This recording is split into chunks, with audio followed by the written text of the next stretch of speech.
ओम शांति 13/8/2025 प्रातः मुरली। ओम शांति। बाप दादा मधुबन। मीठे बच्चे, अकाल मूर्त बाप का बोलता चलता तख्त यह भरमा है। जब वह भरमा में आते हैं तब तुम ब्राह्मणों को रचते हैं। प्रश्न क्या है? अक्लमंद बच्चे किस राज को समझकर ठीक रीति से समझा सकते हैं? उत्तर क्या है? भरमा कौन है और वह भरमा सो विष्णु कैसे बनते हैं? प्रजापिता भरमा यहाँ है, वह कोई देवता नहीं। भरमा ने ही ब्राह्मणों द्वारा ज्ञान यज्ञ रचा है। यह सब राज अक्लमंद बच्चे ही समझकर समझा सकते हैं। घोड़े सवार और प्यादे तो इसमें मूझ जाएंगे। ओम शांति। गीत क्या है? ओम नमः शिवाय। ओम शांति। भक्ति में महिमा करते हैं एक की। महिमा तो गाते हैं ना, परंतु न उनको जानते हैं न उनके यथार्थ परिचय को जानते हैं। अगर यथार्थ महिमा जानते तो वर्णन जरूर करते। तुम बच्चे जानते हो, ऊंचते ऊंच है भगवान, चित्तर मुख्य है उनका। ब्रह्मा की संतान भी होगी ना। तुम सब ब्राह्मण ठहरे, ब्रह्मा को भी ब्राह्मण जानेंगे और कोई नहीं जानते, इसलिए मूंझते हैं। यह भरमा कैसे हो सकता है? भरमा को दिखाया है सूक्ष्म वतन वासी। अब प्रजापिता सूक्ष्म वतन में हो न सके, वहां रचना होती नहीं। इस पर तुम्हारे साथ बहुत वाद विवाद भी करते हैं। समझाना चाहिए, भरमा और ब्राह्मण है तो सही है। समझाना चाहिए, ब्रह्मा और ब्राह्मण है तो सही है। जैसे क्राइस्ट से क्रिश्चियन जैसे क्राइस्ट से क्रिश्चियन अक्सर निकला है, बुद्ध से बोधि, इब्राहिम से इस्लामी, वैसे प्रजापिता भरमा से ब्राह्मण नामी ग्रामी है। आदि देव भरमा।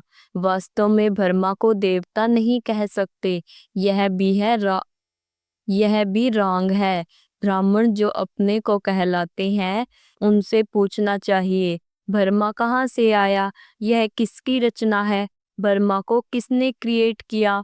कभी कोई बता न सके, जानते ही नहीं। यह भी तुम बच्चे जानते हो। शिव बाबा का जो रथ है जिसमें प्रवेश करते हैं, यह है ही जो आत्मा श्री कृष्ण प्रिंस बना था। 84 जन्म के बाद यह ब्रह्मा आकर बने हैं। जन्म पत्री का नाम तो इनका अपना अलग होगा ना, क्योंकि है तो मनुष्य। फिर इनमें प्रवेश करने से इनका नाम ब्रह्मा रख देते हैं। यह भी बच्चे जानते हैं। वही ब्रह्मा विष्णु का रूप है। नारायण बनते हैं ना, 84 जन्मों के अंत में भी साधारण रथ है ना। यह शरीर सब आत्माओं के रथ हैं। अकाल मूर्त का बोलता चलता तख्त है। सिख लोगों ने फिर वह तख्त बना दिया है, उनको अकाल तख्त कहते हैं। यह तो अकाल तख्त सब है, आत्माएं सब अकाल मूर्त हैं। ऊंचते ऊंच भगवान को यह रथ तो चाहिए ना। रथ में प्रवेश हो बैठ नॉलेज देते हैं, उनको ही नॉलेजफुल कहा जाता है। रचता और रचना के आदि मध्य अंत की नॉलेज देते हैं। नॉलेजफुल का अर्थ कोई अंतर्यामी व जानी जान हार नहीं है। सर्वव्यापी का अर्थ दूसरा है, जानी जाननहार का अर्थ दूसरा है। मनुष्य तो सबको मिलाकर जो आता है सो कहते जाते हैं। अभी तुम बच्चे जानते हो, हम सब ब्राह्मण ब्रह्मा की औलाद हैं। हमारा कुल सबसे उच्च है। वो लोग देवताओं को ऊंच रखते हैं क्योंकि सतयुग आदि में देवता हुए हैं। प्रजापिता ब्रह्मा की औलाद ब्राह्मण होते हैं। यह कोई जानते नहीं सिवाय तुम बच्चों के। उनको पता भी कैसे पड़े, जबकि ब्राह्मण को सूक्ष्म वतन में समझ लेते हैं। वह जिस्मानी ब्राह्मण अलग है जो पूजा करते हैं, धामा खाते हैं। तुम तो धामा आदि नहीं खाते हो। ब्राह्मण का राज अभी अच्छी रीति समझना पड़ता है। बोलो और बातों को छोड़ बाप जिससे पति से पावन बनना है। बोलो और बातों को छोड़ बाप जिससे पति से पावन बनना है। पहले उनको तो याद करो, फिर यह बातें भी समझ जाएंगे। थोड़ी बात में संशय पड़ने से बाप को बाप को ही थोड़ी बात में संशय पड़ने से बाप को ही छोड़ देते हैं। पहली मुख्य बात है अल्फ और बे। बाप कहते हैं माँ में कम याद करो। मैं जरूर किस्में तो आऊंगा ना, उनका नाम भी होना चाहिए। उनको आकर रचता हूँ। ब्राह्मण के लिए तुमको समझाने का बहुत अकल चाहिए। प्यारे घोड़े सवार मूझ पड़ते हैं, अवस्था अनुसार समझ जाते हैं ना। प्रजापिता ब्रह्मा तो यहाँ है। ब्राह्मणों द्वारा ज्ञान यज्ञ रचते हैं तो जरूर ब्राह्मण ही चाहिए ना। प्रजापिता ब्राह्मण भी यहाँ चाहिए जिससे ब्राह्मण हो। ब्राह्मण लोग कहते भी हैं हम ब्राह्मण की संतान हैं। परंपरा से हमारा कुल चला आता है, परंतु ब्राह्मण कब था वह पता नहीं। अभी तुम ब्राह्मण हो। ब्राह्मण वह जो ब्रह्मा की संतान हो। वह तो बाप के ऑक्यूपेशन को जानते ही नहीं। भारत में पहले ब्राह्मण ही थे। ब्राह्मणों का है ऊंचते ऊंच कुल। वह ब्राह्मण भी समझाते हैं हमारा कुल जरूर ब्रह्मा से ही निकला होगा, परंतु कैसे कब वह वर्णन नहीं कर सकते। प्रजापिता ब्रह्मा ही ब्राह्मणों को रचते हैं। जिन ब्राह्मणों को ही फिर देवता बनना है, ब्राह्मणों को आकर बाप पढ़ाते हैं। ब्राह्मणों की भी डिनायस्टी नहीं है, ब्राह्मणों का कुल है। डिनायस्टी तब कहा जाए जब राजा रानी बने, जैसे सूर्यवंशी डिनायस्टी। तुम ब्राह्मणों में राजा तो बनते नहीं। वह जो कहते हैं कौरवों और पांडवों का राज्य था, दोनों रॉन्ग है। रजाई रजाई तो दोनों को नहीं है। प्रजा का प्रजा पर राज्य है, उनको राजधानी नहीं कहेंगे। ताज है नहीं। बाबा ने समझाया था पहले डबल सिरताज भारत में थे, फिर सिंगल ताज। इस समय तो नो ताज। यह भी यह भी अच्छी रीति सिद्ध कर बताना है। जो बिल्कुल अच्छी धारण करने वाला होगा वह अच्छी रीति समझ सकें। जो जो बिल्कुल अच्छी धारणा करने वाला होगा वह अच्छी रीति समझा सकेंगे। ब्रह्मा पर ही जास्ती बात समझाने की होती है। विष्णु को भी नहीं जानते, यह भी समझाना होता है। वैकुंठ को विष्णुपुरी कहा जाता है, अर्थात लक्ष्मी नारायण का राज्य था। श्री कृष्ण प्रिंस होगा तो कहेंगे ना हमारा बाबा राज्य है। ऐसी नहीं कि श्री कृष्ण का बाप राजा नहीं हो सकता। श्री कृष्ण प्रिंस कहलाया जाता है तो जरूर राजा के पास जन्म हुआ है। साहूकार पास जन्म ले तो प्रिंस थोड़े ही कहलाएंगे। राजा के पद और साहूकार के पद में दिन रात का फर्क हो जाता है। श्री कृष्ण के बाप राज का नाम ही नहीं है। श्री कृष्ण के बाप राजा का नाम ही नहीं है। श्री कृष्ण का कितना नाम बाला है। बाप का उच्च पद नहीं कहेंगे, वह सेकंड क्लास का पद है जो सिर्फ निमित्त बनते हैं श्री कृष्ण को जन्म देने। ऐसे नहीं कि श्री कृष्ण की आत्मा से वह उच्च पड़ा हुआ है, नहीं। श्री कृष्ण ही सो फिर नारायण बनते हैं, बाकी बाप का नाम ही गुम हो जाता है। जैसे जरूर ब्राह्मण, परंतु पढ़ाई में श्री कृष्ण से कम है। श्री कृष्ण की आत्मा पढ़ाई अपने बाप से उच्च थी, तब तो इतना नाम होता है। श्री कृष्ण का बाप कौन था यह कैसे किसी को पता नहीं, आगे चल मालूम पड़ेगा। बनना तो यहाँ से ही है। राधे के भी माँ बाप तो होंगे ना, परंतु उनसे राधे का नाम जास्ती है क्योंकि माँ बाप कम पड़े हुए हैं। राधा का नाम उनसे उच्च हो जाता है। यह है डिटेल की बातें। बच्चों को समझाने के लिए सारा मदार पढ़ाई पर है, ब्राह्मण पर भी समझाने का अकल चाहिए। वही श्री कृष्ण जो है उनकी आत्मा ही 84 जन्म भोगती है। तुम भी 84 जन्म लेते हो, सब इकट्ठे तो नहीं आएंगे। जैसे पढ़ाई में पहले पहले होते हैं, वहाँ भी वह पहले आएंगे। नंबर वार तो आते हैं ना, यह बड़ी महीन बातें हैं। कम बुद्धि वाले तो धारण कर न सके, नंबरवार जाते हैं। तुम ट्रांसफर होते हो नंबरवार। कितनी बड़ी क्यों है जो पिछाड़ी में जाएंगे। नंबरवार अपने अपने स्थान पर जाकर निवास करेंगे। सबका स्थान बना हुआ है। यह बड़ा वंडरफुल खेल है, परंतु कोई समझते नहीं है। इनको कहा जाता है कांटों का जंगल। यहाँ सब एक दो को दुख देते रहते हैं। वहाँ तो नेचुरल सुख है, यहाँ है आर्टिफिशियल सुख। रियल सुख एक बाप ही देने वाला है। यहाँ है कागविष्टा के समान सुख। दिन प्रतिदिन तमोप्रधान बनते जाते हैं।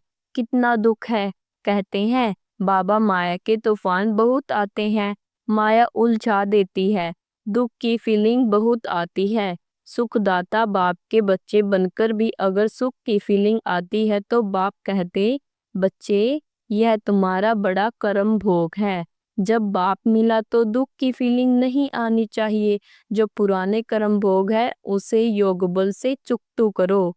अगर योग बल नहीं होगा तो मोचरा खाकर चुकतू करना पड़ेगा। मोचरा और मानी अच्छा नहीं।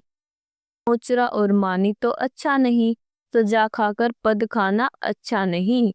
पुरुषार्थ करना चाहिए, नहीं तो फिर ट्रिब्यूनल बैठती है। प्रजा तो ढेर है। यह तो ड्रामा अनुसार सब गर्भ जेल में बहुत सजाएं खाते हैं। आत्माएं भटकती भी बहुत है। कोई कोई आत्मा बहुत नुकसान करती है।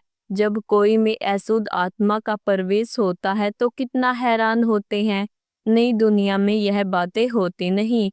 अभी तुम पुरुषार्थ करते हो। हम नई दुनिया में जाए, वहां जाकर नए नए महल बनाने पड़ेंगे। राजाओं के पास जन्म लेते हो, जैसे श्री कृष्ण जन्म लेते हैं।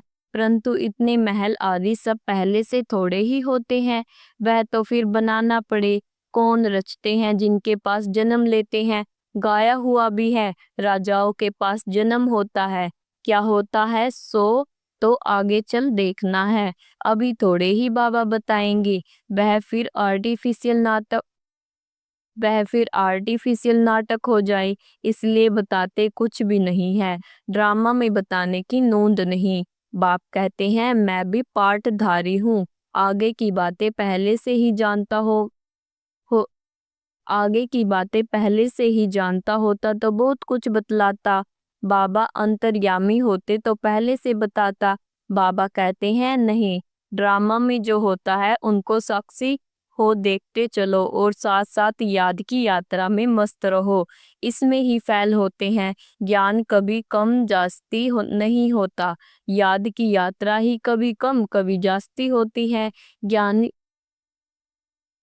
ज्ञान तो जो मिला है सो है ही। याद की यात्रा में कभी उमंग रहता है तो कभी ढीला नीचे ऊपर यात्रा होती है। ज्ञान में तुम सीढ़ी नहीं चढ़ते। ज्ञान को यात्रा नहीं कहा जाता। ज्ञान है याद की। बाप कहते हैं याद में रहने से तुम सेफ्टी में रहेंगे। देह अभिमान में आने से तुम बहुत धोखा खाते हो, विक्रम कर देते हो। काम महाशत्रु है, उनमें फैल हो पड़ते हैं। क्रोध आदि की बाबा इतनी बात नहीं करते। ज्ञान से या तो है सेकंड में जीवन मुक्ति, या फिर कहते सागर को स्याही बनाओ तो भी पूरा नहीं हो। यह तो सिर्फ कहते हैं अल्फ को याद करो। याद करना किसको कहा जाता है यह थोड़े ही जानते हैं। कहते हैं कलयुग से हमको सतयुग में ले चलो। पुरानी दुनिया में है दुख। देखते हो बरसात में कितने मकान गिरते हैं, कितने डूब जाते हैं। बरसात आदि यह नेचुरल कैलेमिटीज भी होगी। यह सब अचानक होता रहेगा। कुंभकर्ण की नींद में सोए हुए हैं। विनाश के समय जागेंगे फिर क्या करेंगे, मर जाएंगे। धरती भी जोर से हिलती है। तूफान बरसात आदि सब होता है। बॉम्ब्स भी फेंकते हैं। रक्त की नदियां गाड़ी हुई है। यहाँ महामारी होती है। एक दो पर केस करते रहते हैं, सो लड़ेंगे भी जरूर। यह सब है निधन के तब है निधन के। तुम हो धनी के। कोई लड़ाई आदि तुमको नहीं करनी है। ब्राह्मण बनने से तुम धनी के बन गए। धनी बाप को या पति को कहते हैं। शिव बाबा तो पतियों का पति है। सगाई हो जाती है तो फिर कहते हैं हम ऐसे पति के साथ कब मिलेंगे। आत्माएं कहती हैं शिव बाबा हमारी तो आपसे सगाई हो गई, अब आपसे हम मिले कैसे। अब आपसे हम मिले कैसे? कोई तो सच लिखते हैं, कोई तो बहुत छिपाते हैं, सच्चाई से लिखते नहीं। किसी बाबा हमसे यह भूल हो गई, क्षमा कर दो। अगर कोई विचार अगर कोई विकार में गिरा तो बुद्धि में धारणा हो नहीं सकती। बाबा कहते हैं, तुम ऐसी कड़ी भूल करेंगे तो चकनाचूर हो जाएंगे। तुमको हम गोरा बनाने के लिए आए हैं, फिर तुम काला मुंह कैसे करते हो? बल स्वर्ग में आएंगे, पाई पैसे का पद पाएंगे, राजधानी स्थापन हो रही है ना। कोई तो हार खाकर जन्म जन्मांतर पद भ्रष्ट हो जाते हैं। कहेंगे, बाप से तुम यह पद पाने आए ही, बाप इतना ऊंच बने। हम बच्चे फिर प्रजा थोड़े ही बनेंगे। बाप गद्दी पर हो और बच्चा दास दासी बने, कितनी लज्जा की बात है। पिछाड़ी में तुमको सब साक्षात्कार होंगे, फिर बहुत पछताएंगे। ना एक ऐसा किया। सन्यासी भी ब्रह्मचर्य में रहते हैं तो विकारी सब उनको माथा टेकते हैं। पवित्रता का मान है, किसकी तकदीर में नहीं है तो बाप आकर पढ़ाते फिर भी गफलत करते रहते हैं, याद ही नहीं करते, बहुत विक्रम बन जाते हैं।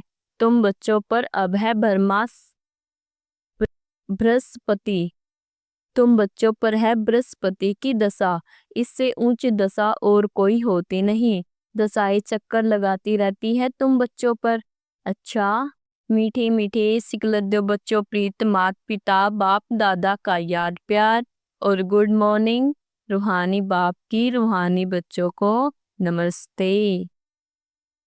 धारणा के लिए मुख्य सार, इस ड्रामा की हर सीन को साक्षी होकर देखना है। एक बाप की याद में मस्त रहना है, याद की यात्रा में कभी उमंग कम न हो। नंबर 2, पढ़ाई में कभी गफलत नहीं करना, अपनी उच्च तकदीर बनाने के लिए पवित्र जरूर बनना है। हार खाकर जन्म जन्मांतर के लिए पदभ्रष्ट नहीं करना है। वरदान है, सच्ची सेवा द्वारा अविनाशी अलौकिक खुशी के सागर में लहराने वाली खुश नसीब आत्मा भव। जो बच्चे सेवाओं में बाप दादा और निमित्त बड़ों के स्नेह की दुआएं प्राप्त करते हैं, उन्हें अंदर से अलौकिक आत्मिक खुशी का अनुभव होता है। में सेवाओं द्वारा आंतरिक खुशी, रूहानी मौज, बेहद की प्राप्ति का अनुभव करते हुए सदा खुशी के सागर में लहराते रहते हैं। सच्ची सेवा सर्व का स्नेह, सर्व द्वारा अविनाशी सम्मान और खुशी की दुआएं प्राप्त होने की खुशनसीबी के श्रेष्ठ भाग्य का अनुभव कराती है। जो सदा खुश है वही खुश नसीब है। स्लोगन है, सदा हर्षित व आकर्षण मूर्त बनने के लिए संतुष्ट मणि बनो। ओम शांति। व्यक्ति सारे सहजयोगी बनना है तो परमात्मा प्यार के अनुभवी बनो। कर्म में, वाणी में, संपर्क व संबंध में